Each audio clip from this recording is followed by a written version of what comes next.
할렐루야. 오늘 마가복음 산책 50번째 시간을 쉼터에서 인도하게 되었습니다. 코로나가 다시 좀 확산되어 가고 있는 상황인 것 같습니다. 진정되어서 우리가 함께 모여 예배와 기도할 수 있는 그날이 오기까지 우리 동역자분들도 특별히 건강에 조심하시고 늘 주님이 함께 하시길 기도드리겠습니다. 오늘 본문의 말씀은 마가복음 9장 33절에서 37절 말씀입니다. 제가 받들어서 읽겠습니다. 가버나움에 이르러 집에 계실새 제자들에게 물으시되 너희가 길에서 서로 토론한 것이 무엇이냐 하시되 그들이 잠잠하니 이는 길에서 서로 누가 크냐 하고 쟁론하였음이라. 예수께서 앉으사 12제자를 불러서 이르시되 누구든지 첫째가 되고자 하면 무사람의 끝이 되며 무사람을 섬기는 자가 되어야 하리라 하시고 어린아이 하나를 데려다가 그들 가운데서 세우시고 안으시며 제자들에게 이르시되 누구든지 내 이름으로 이런 어린아이 하나를 영접하면 곧 나를 영접함이요 누구든지 나를 영접하면 나를 영접함이 아니요 나를 보내신 이를 영접함이니라. 아멘. 예수님이 죽음과 부활에 대하여 말씀을 하실 때 제자들은 이 말씀을 깨닫지 못하고 묻기도 두려워하였습니다. 비록 그들이 깨닫지는 못하였다 하더라도 예수님이 반복하여 말씀하시는 것에 그 의미를 그들은 생각해 보게 되었습니다. 그렇다면 이 시간 제자들이 이 죽음과 부활에 대하여 어떠한 생각을 하고 있었는지 오늘 본문을 통하여 나눠보고자 합니다. 우리가 앞서 장소의 변화에 대하여 나누기도 하였지만 예수님은 그곳을 떠나셨다고 하였습니다. 그곳을 떠나 갈릴리 가운데로 지나가셨다고 하였습니다. 이것은 곧 예수님의 마지막 여정의 길에 오르셨다는 것을 우리가 알게 되었습니다. 그리고 오늘 본문을 보면 33절에 가버나움에 이르러라고 이야기를 하였습니다. 이 지도상 그 동선을 살펴보면 북쪽에 있는 변화산에서 아래쪽으로 쭉 내려오시게 되면 갈릴리 호수가 나오고 거기서 서쪽으로 이렇게 지나서 보면 오늘 본문에 나오는 가버나움에 도착을 하게 됩니다. 이 가버나움은 상당히 중요한 지명인데요. 이 가버나움은 전도의 본부가 있는 중요한 곳이에요. 이 가버나움을 중심으로 갈릴리 주변에 전도를 이렇게 하시게 되었다는 것이죠. 그리고 이 가버나움에서 더 아래쪽으로 쭉 내려오게 되면 이제 예루살렘에 도착하게 됩니다.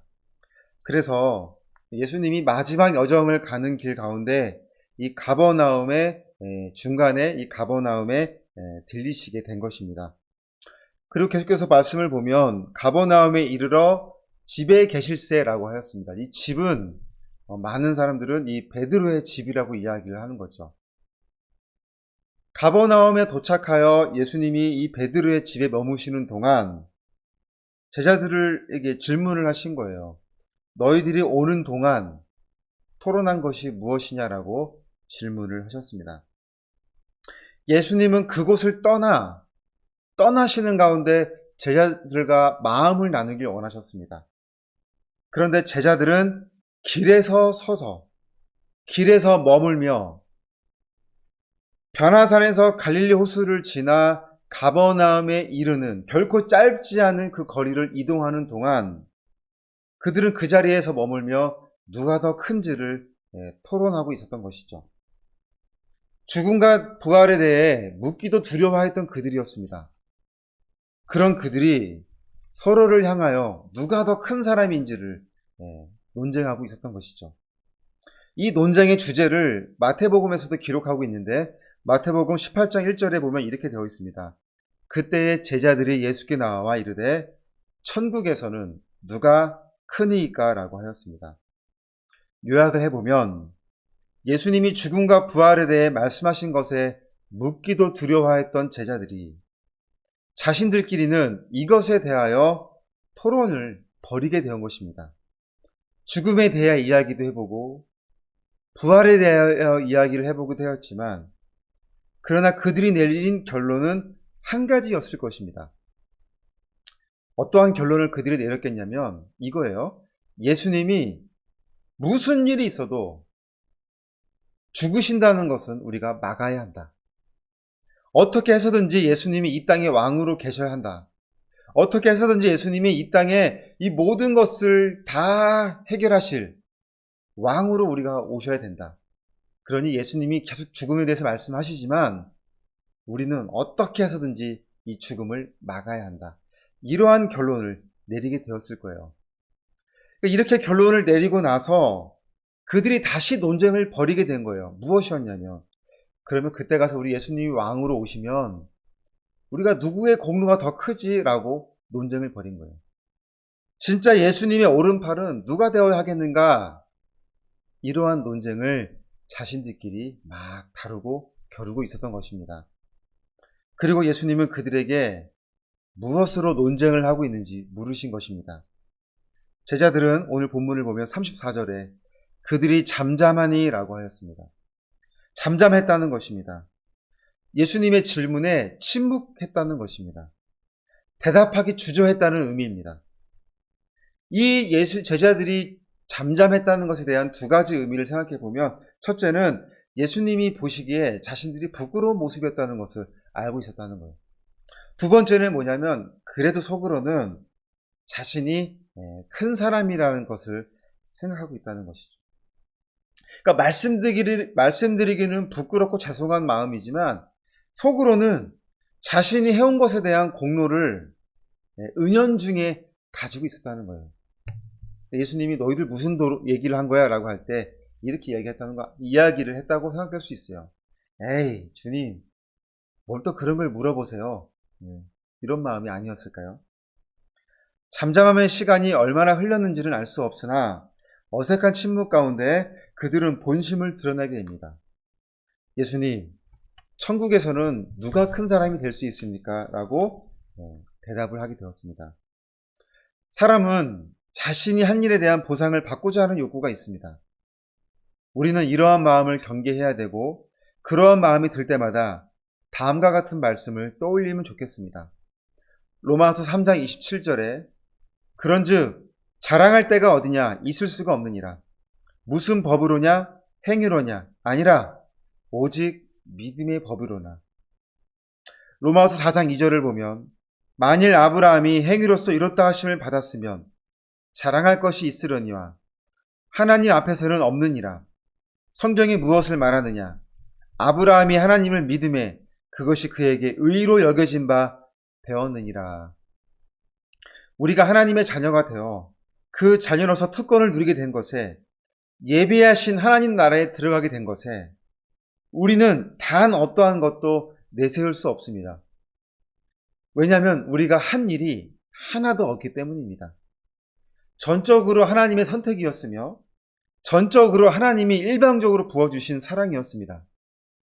그 은혜와 사랑으로 예수 그리스도가 죽으시고 부활하신 것입니다.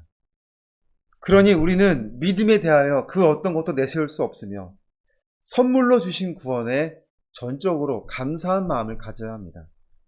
그리고 그 믿음에 합당한 삶을 사는 것을 우리는 당연하게 여겨야 합니다. 행위에 대해 자랑할 것이 없고 믿음에 대해 자랑하는 사람이 되어야 합니다. 그러나 제자들은 행위에 대한 자신의 공로와 자랑을 내세우고 있습니다. 35절을 보면 예수께서 앉으사 12제자를 불러서 이르시되 라고 하였습니다. 이런 심각한 오류를 예수님은 바로 잡아 주셔야 했기 때문에 12명의 제자들을 다 불러 모으신 거예요. 그리고 그들의 잘못된 자기 합리화에 대한 바른 생각을 가르치셔야 했습니다. 35절 후반을 보면 이렇게 이야기합니다. 누구든지 첫째가 되고자 하면 뭇사람의 끝이 되며 뭇사람을 섬기는 자가 되어야 하리라 말씀을 하셨습니다. 천국에서 첫째가 되고 싶다면 누구든지 섬기는 사람이 되라고 하신 겁니다. 그리고 어린아이를 하나를 안으시며 37절을 보면 누구든지 내 이름으로 이런 어린아이 하나를 영접하면 곧 나를 영접함이요 누구든지 나를 영접하면 나를 영접함이 아니요 나를 보내신 이를 영접한이니라 라고 말씀을 하셨습니다. 여기서 어린아이가 상징하는 것은 약자예요. 약한 자를 얘기합니다. 보호해줘야 되고 지켜줘야 할 대상을 이야기합니다. 우리가 사랑을 나눠줘야 하는 대상을 이야기합니다. 이런 자들을 향해 섬기는 사람이 천국에서 큰 자라고 주님은 말씀하십니다. 섬김은 하나님을 사랑하고 이웃을 사랑하는 행동입니다. 이웃에 대한 섬김에 대하여 누가복음 10장 선한 사마리아인에 대한 이야기가 있습니다. 이 선한 사마리아인의 이야기는 우리 호스피스의 기본 정신이기도 합니다. 이것의 결론을 예수님이 이렇게 내리십니다. 누가복음 10장 36절 37절에서 말씀하시기를 내 생각에는 이 세 사람 중에 누가 강도 만난 자의 이웃이 되겠느냐 이르되 자비를 베푼 자니이다. 예수께서 이르시되 가서 너도 이와 같이 하라 하시니라. 섬기는 자를 이웃에 대한 이야기를 하셨습니다. 그리고 이것이 곧 예수님을 영접하는 것이고 이것이 곧 하나님을 영접하는 것이라고 이야기를 하셨습니다. 영접함에 대하여는 마태복음 25장에서 명확하게 말씀을 하셨습니다.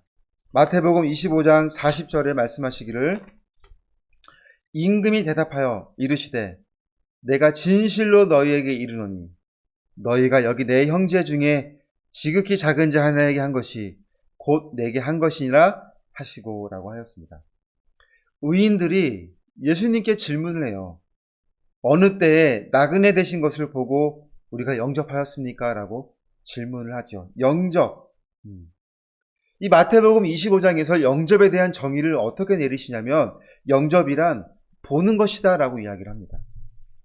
굶주린 사람을 보는 것이고 목마른 사람을 보는 것이고 나그네 된 사람을 보는 것이고 병든 자들을 보는 것이다 라고 이야기합니다.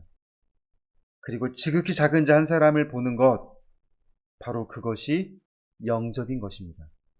사랑하는 여러분, 오늘 제자들이 본 것은 무엇이었습니까?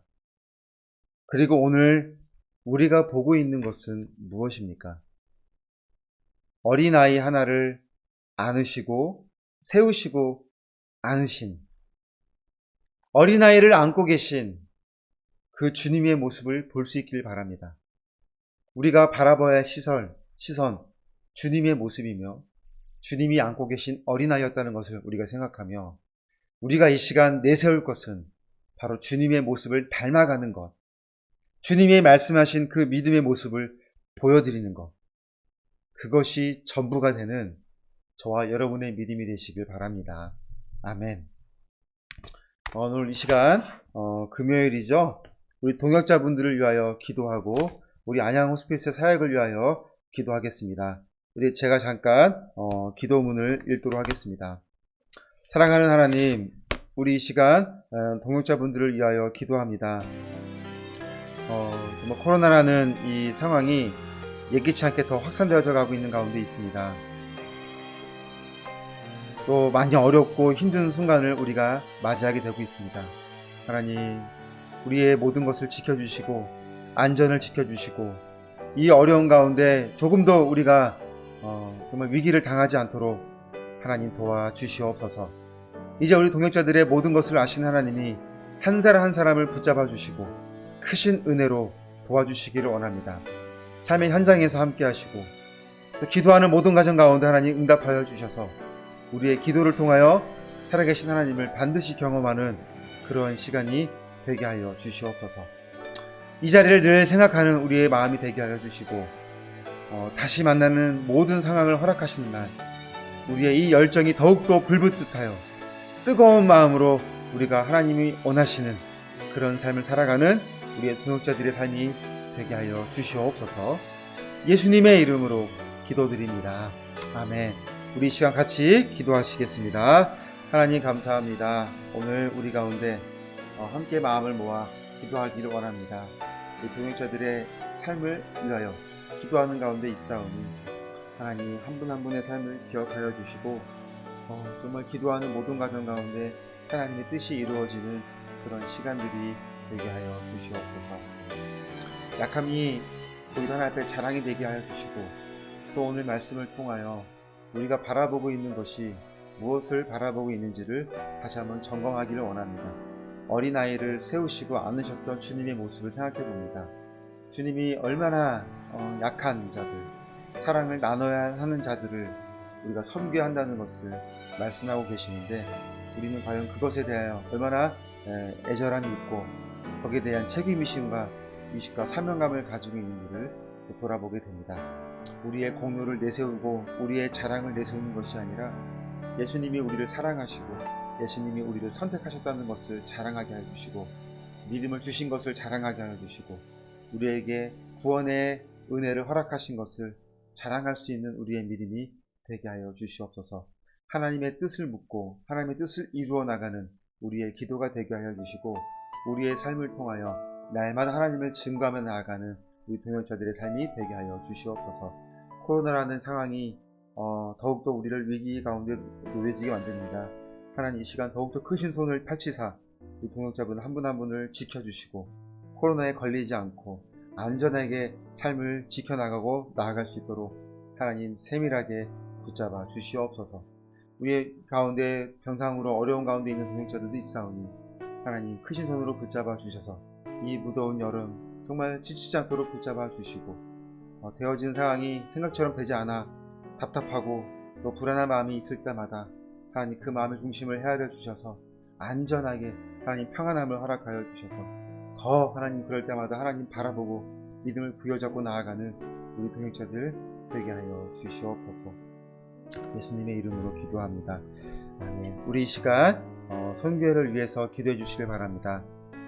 코로나라는 상황 가운데 하나님 예비하신 놀라운 사역을 우리가 감당함에 부족함이 없도록 이제 하반기를 향하여 힘차게 나아가는 이 사역이 더욱더 하나님 불붙게 하여 주시고 하나님의 영광을 높여드리는 우리 사역이 될 수 있도록 우리 시간 같이 기도해 주시겠습니다. 하나님 감사합니다. 우리 선교회를 위하여 이 시간 기도합니다. 하나님, 이 하반기의 모든 과정을 가정 하나님께 맡기며 나아가기 원하오니 우리의 되어지는 모든 과정 가운데 하나님 크신 은혜로 붙잡아 주시옵소서. 나아갈 길의 모든 것을 아시는 하나님, 우리 선교회가 정말 하나님 앞에 기도하며 한 걸음 한 걸음 나아가기를 원합니다. 선교회를 사랑하시는 하나님이 25년을 지켜주셨기에 올해의 모든 과정도 지켜줄 것을 믿습니다. 우리의 이 모든 되어진 것에 하나님의 영광이 나타낼 것을 믿습니다. 우리가 나아가서 하는 모든 과정 가운데 하나님 기도로 나아가기를 원하오니 기도의 능력이 있게 해주시고 기도의 성령이 인도하시는 기도가 되게 해주시고 연합하여 기도하는 모든 과정 가운데 하나님의 놀라운 사랑이, 놀라운 은혜가, 놀라운 기적의 응답이 이루어지는 그런 시간들이 되게 하여 주시옵소서. 준비되어져 있는, 계획되어져 있는 많은 계획들을 하나님 아실 줄 압니다. 하나님 선하게 인도하여 주시고 정말로 우리가 이 되어지는 모든 과정 가운데 하나님의 그 은혜를 경험하는 시간들이 되게 하여 주시옵소서. 예수님 이름으로 기도합니다. 사랑의 하나님 감사합니다. 어느덧 또 금요일의 시간이 되었습니다. 이번 주 또 맞이하게 될 다음 주는 참 우리가 또 힘든 시간을 맞이하게 될 것 같습니다. 하나님, 우리 한 분 한 분을 지켜주시고 이 모든 되어진 것 하나님의 은혜 안에서 머물게 하여 주시고 하나님이 친히 이끄시는 우리의 삶이 되게 하여 주셔서 정말로 하나님을 더욱더 바라보고 나아가는 우리 동역자들의 또 우리 모든 이들의 삶이 되게 하여 주시옵소서. 기도하는 것 모든 것 하나님 응답하여 주시고 되어지는 모든 것에 하나님 믿음의 결실이 다 있는 그런 시간들이 되게 하여 주시옵소서. 모든 것을 맡기며 예수님의 이름으로 기도드립니다. 아멘. 우리 하나님께 감사 영광의 박수로 예배를 마치겠습니다. 할렐루야. 수고하셨습니다.